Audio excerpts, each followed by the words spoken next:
အနေနဲ့ဒီဗီဒီယိုကြည့်ရမယ်ဆိုရင်ငြိမ်သက်အေးချမ်းတဲ့တနေရာမှာထိုင်ပေးပါပြီးရင်တော့ကျွန်တော်ပြောမယ့်စကားတွေကိုပဲအပြည့်အဝအာရုံစိုက်ပေးပါဘာဖြစ်လို့လဲဆိုတော့ဒီနေ့မှာတော့ကျွန်တော်ဟာပတ်စံတွေကိုဆွဲဆောင်ပြီးကျွန်တော်ဘဝကိုပြောင်းလဲပေးခဲ့တဲ့အပြုသဘောဆောင်တဲ့စိတ်ဆွမ်းအားပေးစကား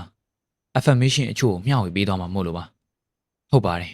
ဒီဗီဒီယိုမဆုံးခင်မှာတင်တင့်စီကိုထူးခြားတဲ့အချက်ပြမှုတစ်ခုခုရောက်ရှိလာနိုင်ပါတယ်ဒါကိုကျွန်တော်ဘာလို့ပြောနိုင်ရလဲဆိုတော့ကျွန်တော်ကိုယ်တိုင်လည်းဒါမျိုးကြုံခဲ့ဘူးလို့ပါဒါအမော်တက်တစ်ခုလို့ပါပဲဒါပေမဲ့ဒါဟာမော်တက်တော့မဟုတ်ပါဘူးစိတ်ဆွမ်းရင်ဆိုင်ရာသိပ္ပံပညာ Science of Energy ဒါဖြစ်ပါတယ်ဒါကြောင့်ဖြစ်နိုင်တိတ်ဆိတ်တဲ့နေရာလေးမှာရှိနေပေးပါဒါမှမဟုတ်နှကြက်လေးတက်ပြီးအာယုံစိုက်နားထောင်ပေးပါကျွန်တော်ရဲ့ဗီဒီယိုတွေကိုကြည့်နေရင်းနဲ့တင်မထင်မှတ်ထားတဲ့ငွေဝင်လမ်းကြောင်းတွေပွင့်လာတယ်လို့ပရိသတ်တော်များများပြောကြပါတယ်တချို့ဆိုဗီဒီယိုကြည့်နေတော့မှပဲငွေဝင်မဲ့ဖုန်းခေါ်ဆိုမှုတွေအခွင့်အလမ်းကောင်းတွေရောက်လာကြပါတယ်တချို့ကဒေါ်လာတန်းချီတန်းနဲ့စိတ်ကူးစိတ်တန်းကောင်းတွေရခဲ့ကြသလိုတချို့ဆိုရင်ဗီဒီယိုကြည့်နေတော့မှနေဒေါ်လာ3000နဲ့အခွန်ပြန်ငွေ tax refund ရရှိခဲ့တာမျိုးတွေလည်းရှိပါတယ်လစာနှစ်ဆရမယ်အလောက်ကမ်းလန်းချက်မျိုးရရှိခဲ့သူတွေလည်းရှိပါတယ်အခုကျွန်တော်ပြောပြမယ့်နေရာမှာတွေဟာတင်သာမှန်မှန်ကန်ကန်အသုံးချမယ်ဆိုရင်အမြဲတမ်းထိရောက်မှုရှိပါတယ်တင်မှာတာဝန်တစ်ခုပဲရှိပါတယ်အခုအချိန်မှာဒီနေရာမှာပဲစိတ်ကိုအပြည့်အဝနှစ်ပြီးကျွန်တော်ပြောတာတွေကိုအာရုံစိုက်နားထောင်ပေးဖို့ပါပဲယုံကြည်လိုက်ပါနောက်ထပ်မိနစ်ပိုင်းအတွင်းမှာပဲမိတ်ဆွေရဲ့ငွေကြေးဆိုင်ရာအပြောင်းအလဲတွေစတင်တော့မှာပါဒါကြောင့်အာရုံနောက်စီမဲ့အရာတွေကိုဖယ်ထားလိုက်ပါဖုန်းကိုလည်းအတန်ပိတ်ထားလိုက်ပါဒီမှာအသင့်အတွက်သတင်းကောင်းတစ်ခုရှိပါတယ်အကယ်၍လူကြီးမင်းတို့အနေနဲ့ဈေးနှုန်းအချိုသာဆုံးနဲ့အကောင်းဆုံး VPN တစ်ခုကိုရှာဖွေနေရဲဆိုရင်ကျွန်တော်စီမှာတစ်လအောင်9000ကျပ်ထဲနဲ့ဝန်ဆောင်မှုပေးနေပါပြီ speed အပြည့်ရမယ်ပြင်စိတ်ချရတဲ့ performance နဲ့အပြည့်အဝ support ပေးမှုကိုလည်းရရှိမှာဖြစ်ပါတယ်ကျွန်တော်ရဲ့ VPN ကိုတစ်ခါသုံးကြည့်ရုံနဲ့နောက်ထပ် VPN ထပ်ရှာစရာမလိုတော့ဘူးလို့ကျွန်တော်အနေနဲ့အားမခံပါတယ်ဝယ်ယူဖို့အတွက်အပေါ်က Viber ကိုဆက်သွယ်နိုင်ပါတယ်ကဲကျွန်တော်ရဲ့ဇာတ်လမ်းလေးကိုဆက်လိုက်ရအောင်ကျွန်တော်တင့်ကိုလေးနက်တဲ့အမှန်တရားတစ်ခုကိုပြောပြချင်ပါတယ်တင်ဟာငွေကြေးအတွက်ရုန်းကန်မှုမွေးဖွားလာတာမဟုတ်ပါဘူးအဲ့လိုရုန်းကန်ရမယ်လို့တင့်ကို program ရိုက်သွင်းခံထားရတာပါဒီကွာခြားချက်ကကစားပွဲတစ်ခုလုံးပြောင်းလဲစေပါတယ်ကံကြမ္မာဆိုတာပြောင်းလဲလို့မရအောင်သတ်မှတ်ထားတာမျိုးဖြစ်ပေမဲ့ program ဆိုတာကတော့ခဏအတွင်းမှာပဲပြောင်းလဲပြလို့ရပါတယ်တင့်ရဲ့လက်ရှိငွေကြေးအခြေအနေဟာနက်ခတ်ဗေဒတွေမှာရေးထားတာမဟုတ်သလိုတင့်ကံကြမ္မာရဲ့တစ်စိတ်တစ်ပိုင်းလည်းမဟုတ်ပါဘူးဒါတင့်ရဲ့ငယ်ဘဝပထမအဆုံး9နှစ်တာအတွင်းမှာတင့်ရဲ့မသိစိတ် subconscious mind ထဲမှာဆွဲမြဲသွားခဲ့တဲ့ program တစ်ခုသာဖြစ်ပါတယ်စဉ်းစားကြည့်ပါတင်ကြီးပြင်းလာတဲ့အချိန်မှာတင်မိပါတယ်ပတ်ဝန်းကျင်နဲ့အတွေ့အကြုံတွေကနေငွေနဲ့ပတ်သက်ပြီးဘာတွေကြားခဲ့ရသလဲပတ်စံဆိုတာတစ်ပင်မှာတီးတာမဟုတ်ဘူးချမ်းသာတဲ့သူတွေကလောဘကြီးတယ်ငါတို့ဒါကိုမဝယ်နိုင်ပါဘူးဒီစကလုံးတွေကစကလုံးတသက်မဟုတ်ပါဘူးတင်မသိစိတ်ထဲမှာဆွဲမြဲနေတဲ့မောင်းနေတဲ့စနစ် operating system တခုဖြစ်သွားခဲ့ပါပြီအခုတင်ဘဝမှာကြုံတွေ့ရတဲ့ငွေကြေးအတွေ့အကြုံအားလုံးဟာအဲ့ဒီစနစ်ထဲကနေထွက်ပေါ်လာတာပါဒါပေမဲ့အခုဒီမှာထူးခြားတဲ့အရာတစ်ခုရှိပါမယ်နောက်ထပ်မိနစ်ပိုင်းအတွင်းမှာကျွန်တော်တို့ဟာဒီစနစ်အဟောင်းကိုဖျက်တောက်ပစ်တော့မှာပါပြီးတော့အမတန်အစွမ်းထက်တဲ့ယုံကြည်ချက်အသစ်တွေကိုထည့်သွင်းပေးသွားမှာဖြစ်ပါတယ်အဲ့ဒီအခါဝိညာဉ်ရေးရာပိုင်းကလူတွေက divine matrix လို့ခေါ်ပြီး quantum ယူပဗေဒအရာ quantum field လို့ခေါ်တဲ့နယ်ပယ်ဟာတင့်ရဲ့စွမ်းရည်နဲ့ကိုက်ညီတဲ့အခြေအနေတွေအခွင့်အလမ်းတွေကိုချက်ချင်းဆိုသလိုစတင်ဖန်တီးပေးလာပါလိမ့်မယ်ဒါစိတ်ကူးရင်တွေကမဟုတ်ပါဘူး quantum ယူပဗေဒမှာလေ့လာစောင့်ကြည့်မှုဥပမာသိရှိနားလည်မှုဟာအတမ်အောက်အဆင့်မှာရှိတဲ့လက်တွေ့ဘဝကိုပြောင်းလဲစေနိုင်တယ်ဆိုတာသက်သေပြပြီးသားပါတင့်ရဲ့အသိစိတ်ကတင့်ကဘာကြီးကိုပုံဖော်တာဖြစ်တယ်လို့တင့်ရဲ့ငွေကြေးဆိုင်ရာလက်တွေ့ဘဝကိုလည်းပုံဖော်တာပါအခုကျွန်တော်တင့်ကိုချမ်းသာကြွယ်ဝဖို့တင်ပြပေးတဲ့ဆရာအများစုမပြောပြတဲ့အချက်တစ်ခုကိုပြောပြပါမယ်အဲ့ဒါတော့ဆွဲဆောင်မှု attraction ရဲ့စန့်ကျင်ဘက်ဟာအာယုံပြန့်လွင့်မှု distraction ပဲဖြစ်ပါတယ်ဒါလှုပ်ဝက်စမ်းကြဲတဲ့စွမ်းအင်ဖော်ဆောင်မှု manifestation တစ်ခုပါပဲတင့်ရဲ့အာယုံဘက်မှာရှိတယ်လေတင့်ရဲ့စွမ်းအင်ကလည်းအဲ့ယူလိုက်သွားပါတယ်ပြီးတော့ အဲ့ဒီအရာတင့်ဘဝထဲမှာကြီးထွားလာတာပါဘဝဆိုတာအာယုံဆိုင်မှုဆိုတဲ့ကစားပွဲတစ်ခုပါပဲလူတော်တော်များများဟာသူတို့ရဲ့စွမ်းရည်တွေကိုပြဿနာမျိုးစုံစိုးရင်ပူပန်မှုတွေနဲ့အာယုံပြန့်လွင့်မှုတွေထဲမှာဖန်တီးနေကြပါတယ်သူတို့ကငါအောင်မြင်မှာပါကြွယ်ဝမှုဆိုတာတကယ်ရှိပါတယ်ဆိုပြီးကဘာကြီးကိုတက်တည်ပြချင်နေကြတာပါဒါပေမဲ့တကယ်တမ်းကျတော့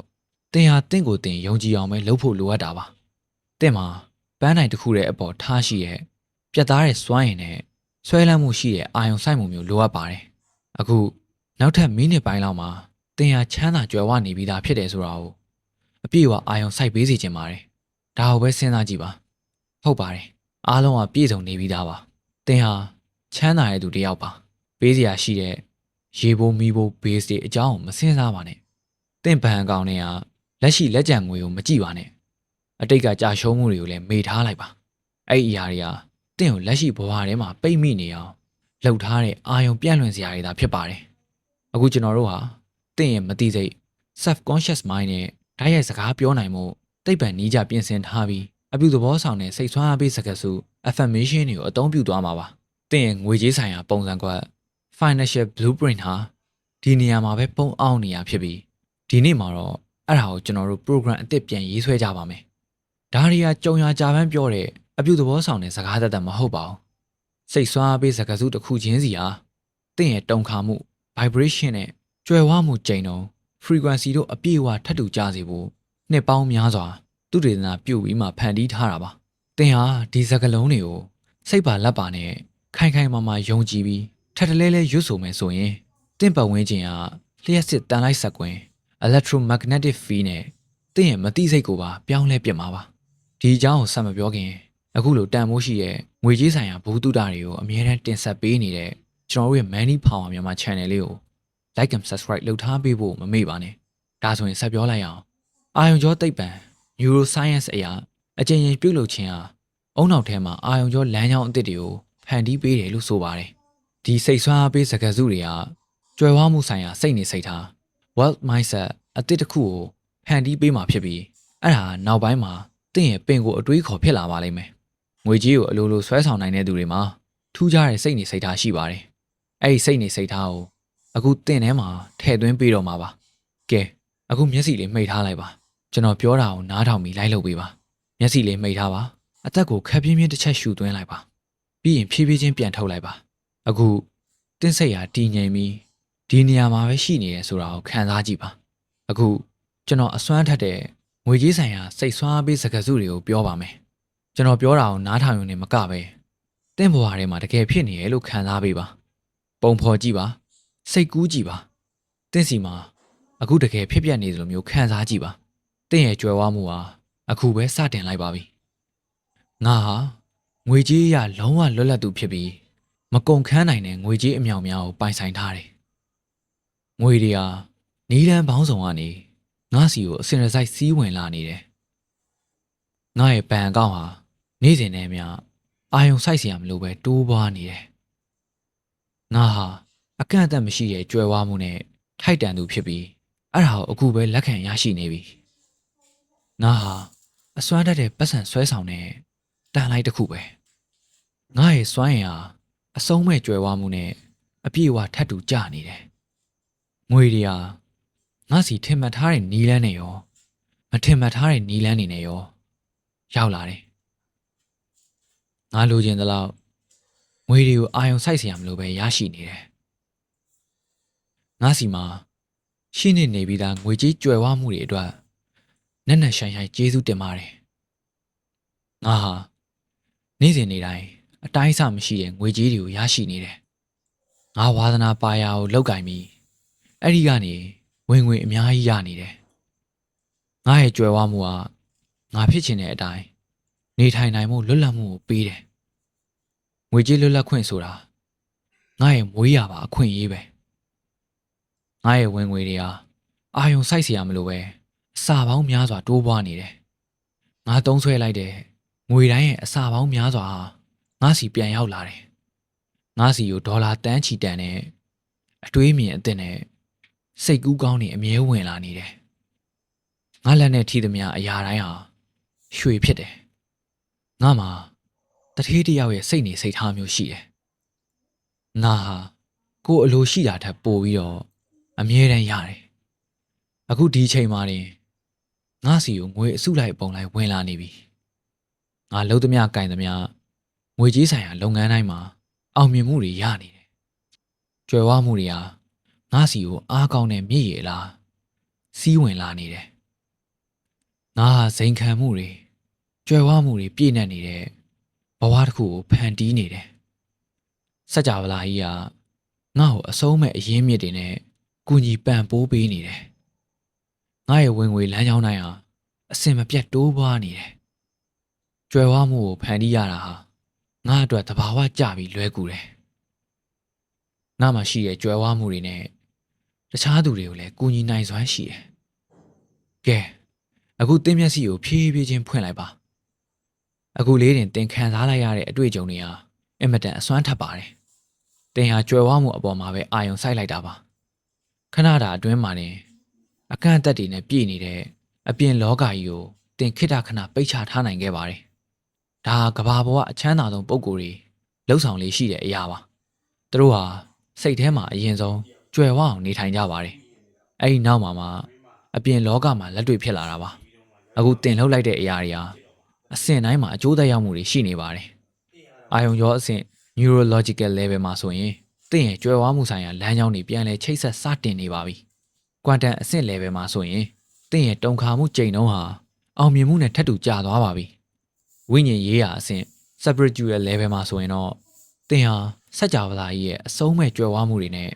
တသားတည်းဖြစ်သွားပါပြီ။ကြည့်လိုက်ပါ။ဒါဟာအဆင့်ပေါင်းများစွာအလုပ်လုပ်သွားတာပါ။ရှေးအောင်ပညာရှိတွေနဲ့ခေတ်သစ် quantum ယူဘဗေဒနှစ်ခုစလုံးဟာတစ်ခုတည်းကိုပဲပြောကြပါတယ်။အတွင်းစိတ်ထဲမှာဘာကိုအာရုံစိုက်သလဲအပြင်လောကမှာအဲ့ဒါကြီးလက်တွေတကယ်ဖြစ်လာတယ်ဆိုတာပါပဲကောင်းကင်ဘုံဆိုတာတင့်အတွင်းစိတ်ထဲမှာရှိတာဖြစ်ပြီးကြံတဲ့အရာအားလုံးကအဲ့ဒီရဲ့အရေးအယောင်တွေပါပဲ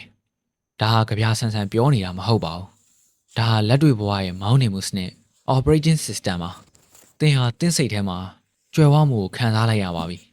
စัจ java လာရဲ့နိယာမတွေဟာဘယ်တော့မှမမှားယွင်းပါဘူးသူတို့ဟာတင့်ရဲ့တုံခါမှု vibration ကိုတုံ့ပြန်တာပါတင့်ရဲ့လက်ရှိအခြေအနေကိုတုံ့ပြန်တာမဟုတ်ပဲတင့်ရဲ့စွမ်းရည်တုံခါမှုကိုပဲတုံ့ပြန်တာပါအခုလောလောဆယ်တင့်ဘဏ်အကောင့်ထဲမှာဘာမှမပြောင်းလဲသေးတာဖြစ်နိုင်ပေမဲ့တင့်ရဲ့စွမ်းရည်ကတော့ပြောင်းလဲသွားပါပြီအဲ့ဒီစွမ်းရည်ကပဲတင့်ရဲ့ငွေကြေးအနာဂတ်ကိုဆုံးဖြတ်လိုက်တာပါစัจ java လာကြီးဟာအချိန်တစ်ခုစောင့်ပြီးမှအလုပ်လုပ်လို့ရှိပါတယ်အရင်ဆုံးစွမ်းရည်ပိုင်းဆိုင်ရာအပြောင်းအလဲဖြစ်တယ်ပြီးတော့မှလက်တွေ့ဘဝမှာပေါ်ပေါက်လာတာပါမျိုးစေ့ချပြီးတာနဲ့အသီးကိုချက်ချင်းမမြင်ရသလိုမျိုးပေါ့ဒါပေမဲ့ရလကတော့တေချာပေါက်ရမှာပါတတိနဲ့စောင့်ကြည့်နေပါဒီအပြောင်းလဲရဲ့လက္ခဏာတွေကိုဂရုတစိုက်ကြည့်ပါတက်တမ်းမကုန်သေးတဲ့ချက်လက်မှတ်အားသင့်စရာဖုံးခေါ်ဆိုမှုဒါမှမဟုတ်အခွင့်အလမ်းကောင်းတွေရလာပါလိမ့်မယ်ယုံကြည်ချက်ရှိရှိနဲ့အခုအချိန်မှာပဲအာရုံစိုက်နေပါပြီးတော့တင့်စိတ်ကိုလက်ခံရယူဖို့ခွင့်ပြုပေးလိုက်ပါတစ်လွင်တောက်ပါပြီးကြွယ်ဝတဲ့ငွေကြေးလက်တွေ့ဘဝတစ်ခုဟာတင့်အတွက်အသင့်ဖြစ်နေပါပြီတင်ဟာဒါနဲ့ထိုက်တန်သူဖြစ်ပြီးစัจ java လာကြီးကလည်းတင့်ဘက်မှာရှိနေပါတယ်စัจ java လာကြီးကငါးဘက်မှာရှိနေတယ်ကျေးဇူးတင်ပါတယ်စัจ java လာကြီးလို့ကွာမမှာရေးပေးခဲ့ကြပါအောင်နောက်ဗီဒီယိုမှာပြန်တွေ့ကြပါမယ်ဒီဗီဒီယိုကြိုက်နေတတ်တယ်ဆိုရင် like လုပ်ပြီးတော့မျှဝေပေးကြပါအောင်